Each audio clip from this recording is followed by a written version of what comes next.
20 November 1899 সাল। Mymensingh railway station. তখন বিকেল গড়িয়ে সন্ধ্যা হবার অবস্থায়। স্টেশনের পাশে কুকুর ডাকছে। স্টেশনের দায়িত্বে থাকা টহলদার মতি মিয়া এক হাতে লাঠি আরেক হাতে হারিকেন নিয়ে স্টেশনে এপাশ থেকে ওপাশ টহল দিচ্ছিল। মিনু ময়মনসিংহ রেলওয়ে স্টেশনে তার বাবার সাথে দাঁড়িয়ে আছে। মিনু তার খালার বাড়ি জগন্নাথগঞ্জে যাওয়ার জন্য স্টেশনে এসেছে। তার বাবা তার সাথে এসেছেন তাকে ট্রেনে তুলে দিতে, কিন্তু ট্রেন সেদিন লেট করাতে বিকালে ট্রেন আসতে আসতে সন্ধ্যা হয়ে গেছে। এদিকে মিনুর বাবার একটু জরুরি প্রয়োজনে হাটে যেতে হবে। মিনুর বাবা বললেন, আজকে ট্রেনে তো দেরি করছে, আমার আবার হাটেও যেতে হবে। তোকে ট্রেনে না তুলে দিয়ে আবার যেতেও পারবো না। কেমন যে একটা সমস্যায় পড়লাম বলতো। তাহলে বাবা তুমি হাটে চলে যাও, আমি ট্রেনে উঠে ঠিকই পৌঁছে যেতে পারবো। আমি কি ছোট নাকি? কি যে করি বুঝতে পারছি না। বাবা তুমি যাও, আমি ঠিক যেতে পারবো। আচ্ছা মা, ঠিক আছে, আমি তাহলে যাই, তুই সাবধানে পৌঁছে যাস যেন। এই বলে মিনুর বাবা স্টেশন থেকে চলে গেল। এদিকে টহলদার মতি মিয়া তার মতো এদিক ওদিকে টহল দিয়ে যাচ্ছেন। জোরে হর্ন দিয়ে ট্রেন আসছে, প্ল্যাটফর্মে খুব কাছেই চলে এসেছে। ঠিক তখনই মিনুর পেছন পেছনে কেউ একজন আসছে, কোনো এক ছায়ামূর্তি। মিনু তা ভালো করে লক্ষ্য করেনি। যেই ট্রেনটা মিনুর সামনে চলে এলো, তখনই পেছন থেকে কেউ মিনুকে ধাক্কা দিয়ে ফেলে দিল ট্রেনের নিচে। মিনু ট্রেনে কাটা পড়ে মৃত্যুবরণ করল।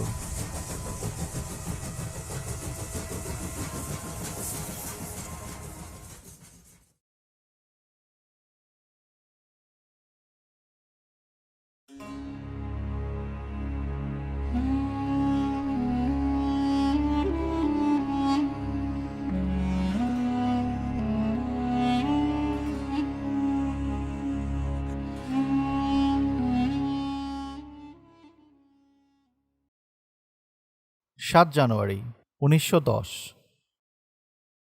Mymensingh railway station. শাকিল প্রায় 11 বছর পর ময়মনসিংহে আসলো। দিনের বেলায় স্টেশনে এসে পৌঁছলো। স্টেশনে পৌঁছানোর পর মতি মিয়াকে ডেকে বলল, স্টেশনে কোনো কুলি নেই? আমার ভারী ট্রাঙ্কটা উঠিয়ে নিয়ে যেতে হবে। এখন তো কুলি নাই স্টেশনে, সবাই খেতে গেছে। তাহলে তুমিই আমার ট্রাঙ্কটা উঠিয়ে নিয়ে দাও, আমি তোমাকে একানা দিব। সমস্যা নাই, দেন, আমিই নিয়ে যাচ্ছি। এই বলে মতি মিয়া নিজের কাঁধে ওই ট্রাঙ্কটা তুলে রাস্তা দিয়ে হেঁটে যাচ্ছিল শাকিলের সাথে। তখন মতি মিয়া জিজ্ঞেস করল, আপনি অনেকদিন পর আসলেন মনে হয়? হ্যাঁ, 11 বছর আগে গিয়েছিলাম, তারপর আর আসা হয় নাই, আজকেই আসলাম। তাহলে তো আর এবার যাওয়া হবে না আপনার। কি বললা? মানে এত বছর পর আসলেন, এবার তো আর যাবেন না মনে হয়। দেখি কতদিন থাকা যায়, পরেরটা পরে দেখা যাবে। এই বলে দুজনে হাঁটতে হাঁটতে চলে যাচ্ছিল। তার কয়েকদিন পর শাকিল তার পুরনো বন্ধু রাধু মিয়া আর রাজুর সাথে দেখা করতে আসলো। তাদের পুরনো আড্ডা দেওয়ার জায়গা একটা বাঁশের মাচা, সেখানে বসে আড্ডা দিচ্ছিল তারা। তখন রাধু মিয়া বলল, তুই তো বন্ধু গিয়েছিলি, আর তো আসলি না, আমাদের তো ভুলেই গিয়েছিলি। আরে না রে বন্ধু, ভুলি নাই।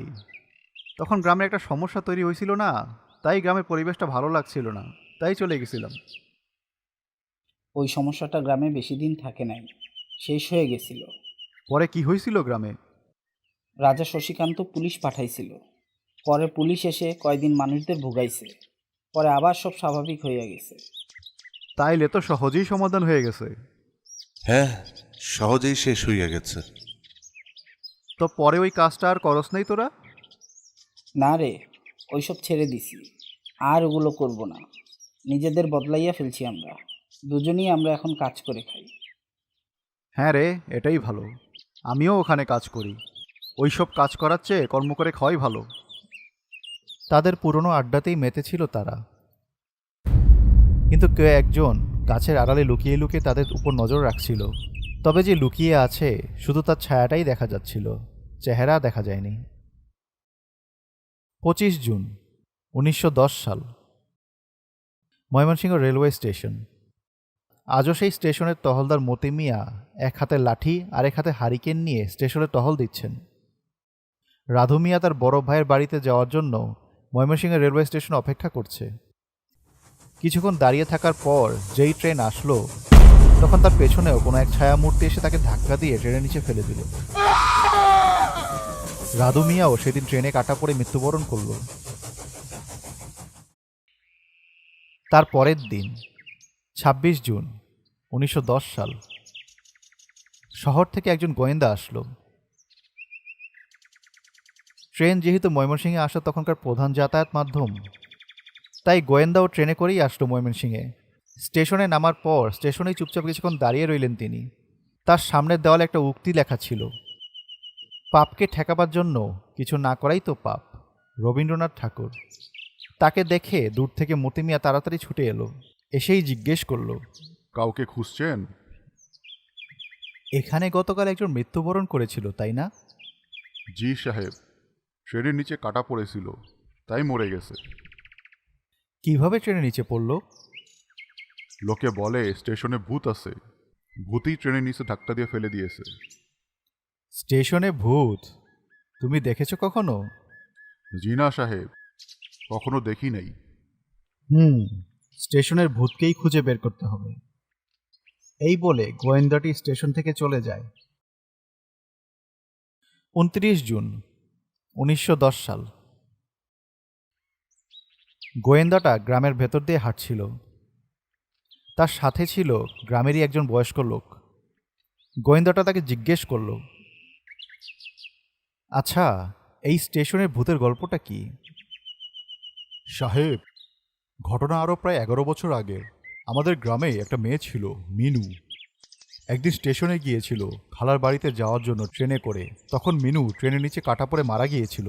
তারপর থেকেই লোকে বলে ওই স্টেশনে ভূত আছে। তুমি নিজে দেখেছো কখনো সেই ভূতকে? না সাহেব, আমি বিশ্বাস করি না। আমাকে মিনুদের বাড়িতে নিয়ে চলো তো। চলেন সাহেব। এই বলে তারা মিনুদের বাড়ির উদ্দেশ্যে রওনা হলো। তখন প্রায় বিকেল হয়ে গেছে। শাকিল তার ট্রাঙ্কটা নিয়ে দ্রুত স্টেশনের উদ্দেশ্যে রওনা হচ্ছিল। তখন পথে রাজুর সাথে দেখা। কিরে শাকিল, কই যাস তুই? ময়মনসিংহ ছেড়ে চলে যাব। কেন? দেখলি না রাধু কেমনে মারা গেল? এখানে থাকলে আরও বিপদে পড়তে হবে। জীবনের কোনো নিরাপত্তা নাই। আমি চলে যাব। তুইও কোথাও চলে যা বা সাবধানে থাক। কিন্তু শাকিল কোনো কথা না বলে তাড়াহুড়ো করে সেখান থেকে চলে গেল। এদিকে মিনুদের বাড়িতে গোয়েন্দা এসে বসে আছে। তখন তিনি মিনু বাবাকে জিজ্ঞেস করলেন, আচ্ছা, আপনাদের সাথে কি কারো ঝগড়া বা কোনো সমস্যা ছিল? বা আপনাদের সাথে কারো কোনো শত্রুতা ছিল কি? কোনো শত্রু ছিল না, তবে মিনু মারা যাওয়ার কয়েকদিন আগে ১৬ নভেম্বর ১৮৯৯ সাল, মিনুর বাবাকে শাকিল, রাধু আর রাজু মিলে পথে আটকিয়েছে। আটকেই বলল, কে মিয়া, শুনলাম মাঠে ভালো ফসল হয়েছে, ভালোই ব্যবসা হয়েছে তোমার। তোমার ব্যবসা যত উপার্জন হলো তার অর্ধেকটা আমাদের দিয়ে দাও, তুমিও ভালো থাকো আর আমরাও। আমি তোমাদের কোনো টাকা দিব না। শুনছিলাম তোমরা নাকি মাঝে মাঝে ছিনতাই করো। আজকে তো হাতে নাতে প্রমাণ দেখলাম। হ্যাঁ, চিন্তা করলাম ছিনতাই করার চেয়ে ভালো হয় চেয়ে নেই। আমি তোমাদের কোনো টাকা দেব না। তাহলে তোমাদের কাউকেই ভালো থাকতে দেব না বললাম, মনে রেখো। তোমাদের যা মন চায় করো, আমি ১ টাকাও দেব না। ঠিক আছে, মনে রাখো কথাটা। তারপর আবার ১৮ নভেম্বর ১৮৯৯ সাল, মিনু তার বান্ধবীর বাসা থেকে নিজের বাসায় যাচ্ছিল। তখন শাকিল, রাধু ও রাজু মিনুর পথ আটকালো। কি হলো, পথ আটকাইলেন কেন? তোমার বাবারে বললাম কিছু টাকা পয়সা দাও, সে তো দিলই না। তাই চিন্তা করছি তোমারে বিয়া কইরা যৌতুক হিসেবে টাকা লমু। এটা শুনে মিনু খেপে গিয়ে শাকিলকে চর মারল। তারপর সেখান থেকে চলে গেল মিনু।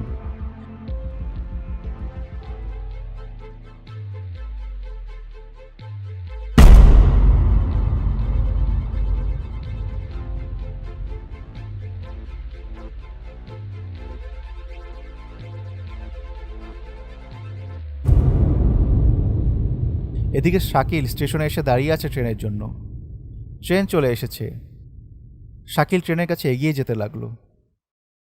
ট্রেনটি কাছাকাছি চলে আসতেই শাকিলকেও কোনো এক ছায়ামূর্তি ধাক্কা দিয়ে ট্রেনের নিচে ফেলে দিল। শাকিলও ট্রেনের নিচে পড়ে মৃত্যুবরণ করল।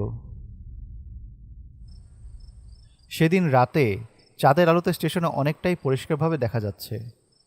গোয়েন্দাটা স্টেশনে দাঁড়িয়ে মতি মিয়াকে জিজ্ঞেস করছে, আজকেও কি ভূতে মারল? আমিও ঠিক বুঝতে পারছি না কিভাবে হলো। ব্যাপারটা সন্দেহজনক। 15 জুলাই 1910 সাল। গোয়েন্দা তার ঘরের জানালার সামনে বসে বসে ভাবছে এই স্টেশনের ভূতের বিষয়টা নিয়ে, কিন্তু তিনি কোনো মতেই বুঝতে পারছেন না কিভাবে কি হচ্ছে। এদিকে ময়মনসিংহ ছেড়ে চলে যাবে রাজু। স্টেশনে চুপচাপ নিজের মুখ ঢেকে দাঁড়িয়ে আছে। মতি মিয়া এদিক থেকে ওদিক আর ওদিক থেকে এদিকে হেঁটে টহল দিচ্ছে।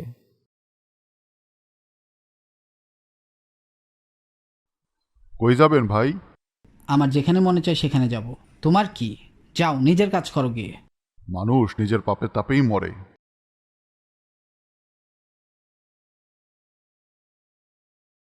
এদিকে বিছানায় শুয়ে শুয়ে চোখ বন্ধ করে গোয়েন্দা হিসাব মিলাতে চেষ্টা করছেন। ভূত বলতে কিছু হয় না তা আমি নিশ্চিত। এদিকে মিনুর বাবাও সাধারণ মানুষ, তিনি ওদের মারার চেষ্টা করবেন বলে মনে হয় না। তাহলে কে বাকি থাকে? কে? এদিকে ট্রেন চলে আসাতে রাজু এগিয়ে যাচ্ছে ট্রেনের দিকে। তখন তার পেছনে কেউ একজন দাঁড়িয়ে আছে। ঠিক এই সময় গোয়েন্দা তার চোখ খুলে তাকালো।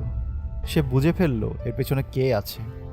তার মানে বাকি থাকে মতি মিয়া। আর ঠিক এই সময় স্টেশনে রাজু ট্রেনের কাছে যেতেই মতি মিয়া রাজুকে পেছন থেকে ধাক্কা দিল। যখন শাকিল মিনুকে ধাক্কা দিয়েছিল সেটা মতি মিয়া দেখেছে। তারপর শাকিলদের আড্ডা দেওয়ার সময় লুকিয়ে লুকিয়ে তাদের উপর মতি মিয়াই নজর রাখছিল। শাকিল আর রাধু ওদেরকেও মতি মিয়া ধাক্কা দিয়েই ট্রেনের নিচে ফেলে মেরেছিল। গোয়েন্দাটা স্টেশনে আসলো তাড়াহুড়ো করে। এসে দেখে রাজুর মৃতদেহ। তারপর তিনি স্টেশনের দায়িত্বে থাকা কর্মকর্তাকে জিজ্ঞেস করলেন, এখানে একজন টহলদার ছিল না? মোটামুটি বৃদ্ধ করে, হাতে লাঠি থাকে, সে কোথায়? কই, এখানে তো এমন কেউ নেই।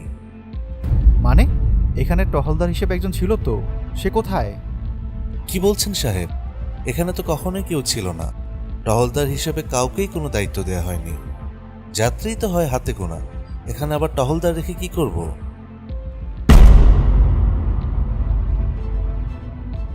তাহলে কে সে?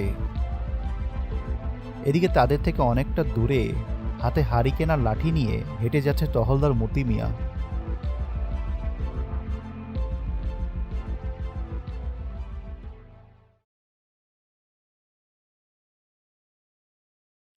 জুলাই 1910 সাল। বিকেলবেলা গোয়েন্দা নিজের ঘরে বসেই একটা বই পড়ছিল। জোরে জোরে পড়ছিল। ভূত প্রেত বলতে কিছুই হয় না। আবার কেউ কেউ বলেন ভূতে বিশ্বাস করলেই ভূত আছে। আসলেই কি ভূত আছে? এবারের কেসটা সহজে শেষ হবার নয়। আরও অনেকটা সময় এই ভূতের পেছনে ছুটতে হবে। একই গ্রামের আরেক দিকে ছোট্ট একটা ঘর। ঘরের সামনে বসে ছোট্ট ছেলে হাম্মাদ ও তার ছোট বোন মিম খেলছে।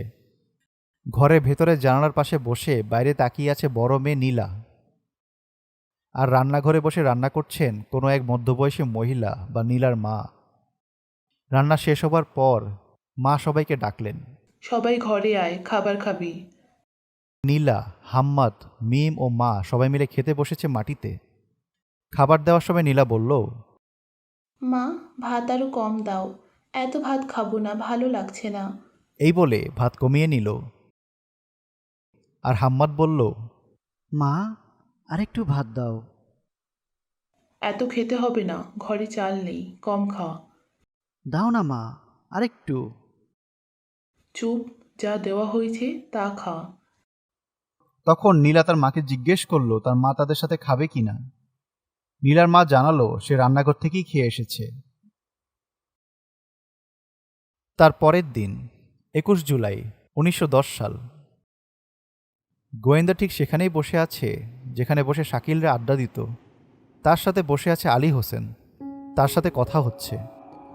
আচ্ছা, স্টেশনের কর্মকর্তার সাথে কথা বলে জানতে পারলাম যে স্টেশনে নাকি কোনো টহলদারই ছিল না। অথচ আমি নিজেও সেই টহলদারের সাথে কথা বলেছি, কিন্তু তেমন গুরুত্ব না দেওয়ায় তার চেহারাটা দেখতে পারিনি ভালো করে। এই কেসটার কোনো সমাধানই পাচ্ছি না। সাহেব, এই পুরো বিষয়টা এখানেও কারোর কাছে পরিষ্কার না। আরো গভীরে যেতে হবে। 22 জুলাই 1910 সাল। নীলার মা তার কোনো এক প্রতিবেশী বাসার দরজার সামনে দাঁড়িয়ে আছে। ভেতর থেকে প্রতিবেশী মহিলাটা বের হওয়ার পর বলল, আমার কাছে কোনো পয়সা নেই, তাই তোমাকে দিতে পারছি না।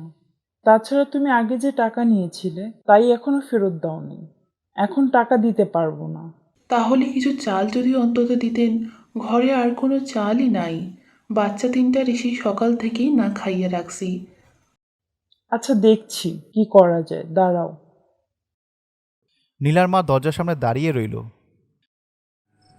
সেদিন সন্ধ্যায় গোয়েন্দাটা গ্রামের একটা ঘন জঙ্গলের মতো রাস্তা দিয়ে হেঁটে যাচ্ছে। তখন তিনি লক্ষ্য করলেন দূরে কেউ হেঁটে যাচ্ছে।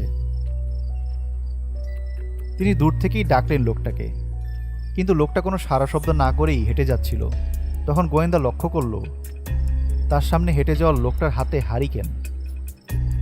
তখন তার মনে সন্দেহ হলো, লোকটা কি মতি মিয়া? তাই তিনি লোকটাকে দাঁড়াতে বলতে বলতে দ্রুত সামনের দিকে এগিয়ে গেলেন। কিন্তু একটা রাস্তার বাঁকে এসে লোকটাকে হারিয়ে ফেললেন গোয়েন্দা। সেদিন রাতে চাঁদের আলোতে বাড়ির উঠান আলোকিত হয়ে আছে। ঘরে হারিকেন জ্বালিয়ে রাতের খাবার খাচ্ছেন নীলার মা, নীলা, হাম্মাদ ও মিম। খেতে খেতে হঠাৎ মিম জিজ্ঞেস করল, বাবা কবে আসবে মা? তার এই প্রশ্ন শুনে নীলা ও তার মা দুজনেই খাওয়া থামিয়ে দিল। তারপর নীলা বলল, বাবা কাজে গেছে তো, কাজ শেষ হলেই টাকা নিয়ে চলে আসবে।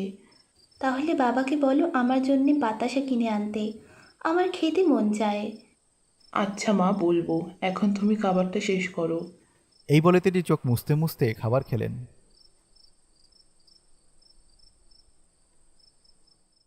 23 জুলাই 1910 সাল। আজও কোনো অজ্ঞাত ব্যক্তি ট্রেনের নিচে কাটা পড়ে মারা গিয়েছে। গোয়েন্দাটা স্টেশনে এই পাশ থেকে ওপাশ হাঁটছেন। তখন স্টেশনের দায়িত্বরত কর্মকর্তা এসে তাকে জিজ্ঞেস করলেন, আজকেও এলেন যে, কোনো প্রয়োজন নাকি? এই ধরেন, গর্ত থেকে ইঁদুর টেনে বের করার চেষ্টা করছি, কিন্তু ইঁদুরের রংটাই নিশ্চিত হতে পারছি না। জি, খুঁজে বের করেন। তবে কে জানে ইঁদুরের কি পরিণতি হয় শেষে। তো আজকেও কি কিছু দেখেননি ঘটতে? না, আমি কিছু দেখিনি। এই বলে স্টেশন থেকে চলে গেলেন তিনি। কর্মকর্তাকে খানিকটা সন্দেহ হলো গোয়েন্দার। 24 জুলাই 1910 সাল। হাম্মাদের কপালে পানিতে ভেজানো কাপড়ে পট্টি লাগিয়ে দিচ্ছে নীলা। হাম্মাদের অনেক জ্বর হয়েছে হঠাৎ। মিমও তার সামনেই বসে আছে। আর এদিকে তাদের মা আবারও সেই প্রতিবেশী বাড়িতে গিয়েছেন কিছু টাকা চাইতে, কারণ হাম্মাদের জ্বর হয়েছে। কবিরাজকে ডাকতে হলেও টাকা লাগবে, কিন্তু টাকা তো তার কাছে নেই, আর ঘরে চালও নেই। প্রতিবেশী তার সামনে এসে বলল, কি চাই আবার? যদি কয়েকটা পয়সা দিতেন তাহলে। আমার কাছে কোনো পয়সা নাই, আর তোমার কাছে ইতিমধ্যে অনেক টাকা পাই আমি, আর দিতে পারবো না। যদি একটু দয়া করতেন। আমার পক্ষে দয়া করা সম্ভব না, যাও এখান থেকে। এই বলে প্রতিবেশী নীলার মাকে তাড়িয়ে দিল সেখান থেকে। তার কিছুক্ষণ পর মনমরা হয়ে বাসায় ফিরলেন নীলার মা। মাকে দেখেই নীলা জিজ্ঞেস করল, মা, টাকার ব্যবস্থা হলো? না, তাড়িয়ে দিল। তারপর নীলার আর কিছু জিজ্ঞেস করার মতো মানসিক অবস্থা রইল না। তাই চুপ করে হাম্মাদের মাথায় পট্টি দিতে লাগলো।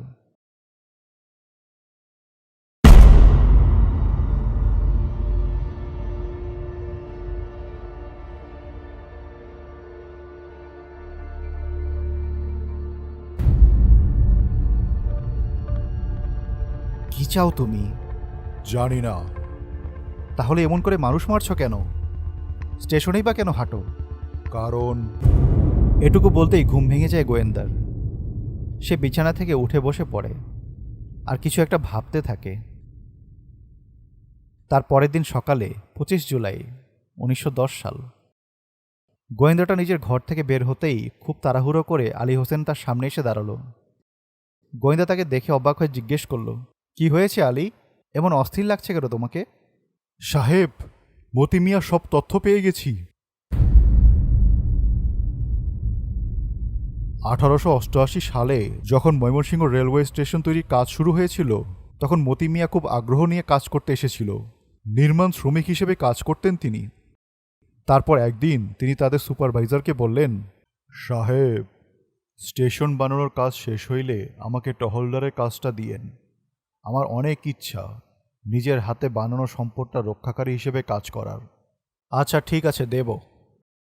তার কয়েকদিন পর ভারী লোহার নিচে চাপা পড়ে মৃত্যুবরণ করেন মতি মিয়া। কিন্তু এই খবর শুধু তারাই জানতেন, বাইরের কেউ এই খবর জানতেন না। ফলে যেন কোনো সমস্যা না হয় তাই তারা মতি মিয়ার দেহ স্টেশনের আশেপাশে কোথাও পুঁতে রেখেছিল, আর মতি মিয়ার কোনো তথ্যই কাউকে দেয়নি, তথ্যটা লুকিয়ে রেখেছিল। বুঝলাম, শাকিল ও তার দুই বন্ধুকে মারার পেছনে মিনুর সাথে অন্যায় শাস্তি হিসেবে মেরেছে মতি মিয়া। তাহলে 2 দিন আগে যে লোকটা মারা গেল, তাকে কেন মারা হলো? কারণ 2 দিন আগে যিনি মারা গেছেন তিনি হলেন সেই সুপারভাইজার যে মতি মিয়ার লাশ মাটিতে পুঁতে দিয়েছিল ও তথ্য গোপন করেছিল। তাহলে মতি মিয়ার পরিবারের অবস্থা তো খারাপ মনে হয়। কোথায় থাকে তারা? সেদিন সন্ধ্যায় হারিকেনের তেলও প্রায় ফুরিয়ে গেছে। ঘরে খাবার নেই বলে সবাই না খেয়েই ছিল। হাম্মাদের সামনে বসেছিল সবাই। হাম্মাদের জ্বর এখনো কমেনি, ফলে এখনও সে মাটিতে পাতা শীতল পাটিতে শুয়েই আছে কাঁথা মুড়ি দিয়ে। সবার মন খারাপ, চুপচাপ বসে আছে। তখন তাদের ঘরের দরজায় কেউ একজন টোকা দিয়ে বলল, ঘরে কেউ আছেন? 27 জুলাই 1910 সাল। প্রায় সন্ধ্যা হয়ে গেছে। স্টেশনে দাঁড়িয়ে ট্রেনের জন্য অপেক্ষা করছেন গোয়েন্দা ও আলী হোসেন। গোয়েন্দা তখন বলল, হাম্মাদের জ্বর কমেছে? জি সাহেব, আগের চেয়ে সুস্থ আছে। ঠিক আছে, ওদের যে টাকাগুলো দিয়ে দিয়েছি তাতে অন্তত আরও 1 মাস চলবে তাদের। আর আমি প্রতি মাসেই তোমাকে কিছু টাকা পাঠাবো, তুমি সেগুলো নীলার মায়ের কাছে পৌঁছে দিবে। আর কোনো সমস্যা হলে আমাকে অবশ্যই জানাবে। তাদের যেন কোনো সমস্যা না হয়, দেখে রাখবে। ঠিক আছে সাহেব। আমি দেখে রাখব। ততক্ষণে ট্রেন চলে এসেছে প্ল্যাটফর্মে। আলী হোসেন ব্যাগ তুলে দিল ট্রেনে। তারপর গোয়েন্দা ট্রেনে উঠল। তারপর আলী হোসেনকে বিদায় জানিয়ে নিজের সিটে বসে জানালা দিয়ে বাইরে তাকিয়ে রইল। আর মনে মনে ভাবছিল, মতি মিয়াকে তো ন্যায় বিচার দিতে পারলাম না, তবে তার পরিবারকে অন্তত সামনের দিনগুলোতে কষ্ট করে চলতে হবে না। এখানেই স্বস্তি। ট্রেন ছেড়ে দিয়েছে। প্ল্যাটফর্মের অনেকটাই ছেড়ে চলে এসেছে। তখন গোয়েন্দা লক্ষ্য করল, প্ল্যাটফর্মের মতি মিয়া দাঁড়িয়ে আছে, বিদায় জানাচ্ছে তাকে। গোয়েন্দাও মতি মিয়াকে ইশারায় বিদায় জানালেন।